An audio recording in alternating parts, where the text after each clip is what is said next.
Redress scheme was launched to provide support for victims of institutional child abuse, but 6 groups, including Jehovah's Witnesses, have refused to sign up. Now the government says that could cost them.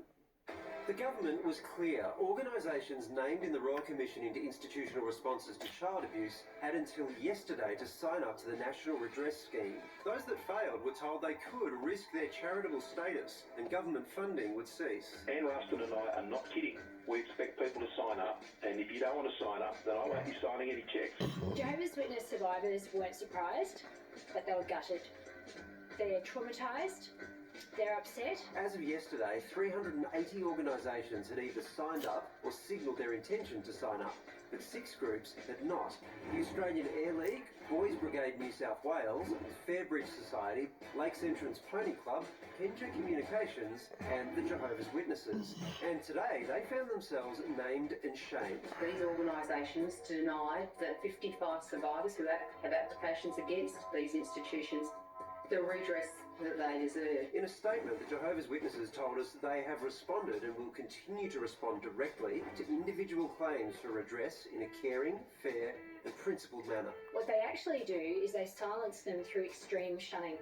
And what that means is they cut them off from their family, from their friends.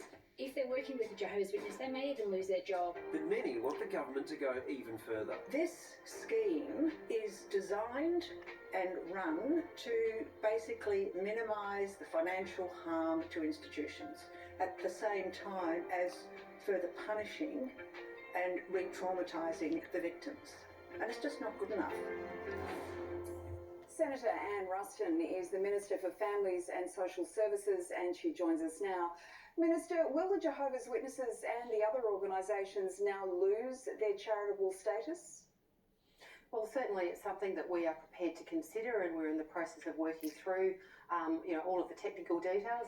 It's not quite as simple as it would seem on the surface, but it is something that we are very, very keen to pursue. Today, I actually did announce that any of these organisations will no longer be eligible for Commonwealth government funding going forward.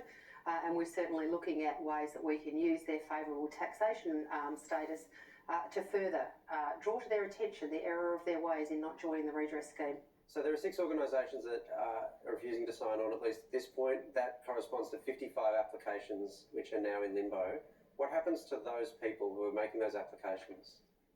Well, one of the really great pieces of news I can actually advise you or show tonight is that one of those 6 organisations has actually decided today to reverse their decision and they're now intending to join the scheme, which is great news, and hopefully the other 5 organisations will do similarly and we'll be able to get the immediate redress to the people.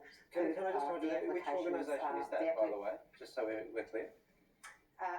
Australian Air League has made the decision today to join the scheme, which is great news.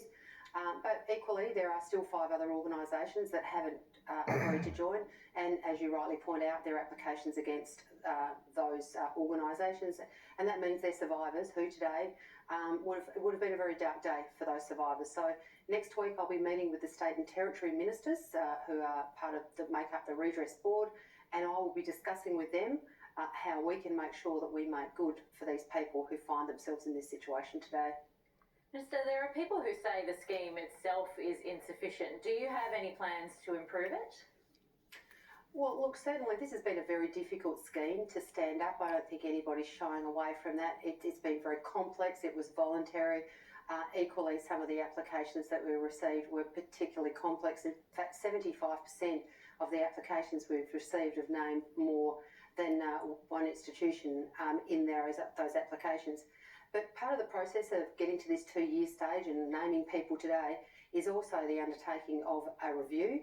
And we want to have a look at what's working and what's not working, have a look at what we can improve on, and that will be a matter for discussion with the redress board as soon as we're able to receive that 2-year review. We're always open to progressive and improvements to the scheme. Minister Ruston, thanks for your time. My pleasure. Thank you very much. All right, time now for a break. We'll see you on the other side. Coming up, why the road to recovery has a long way to go for Cobargo locals devastated by bushfires. And meet the man who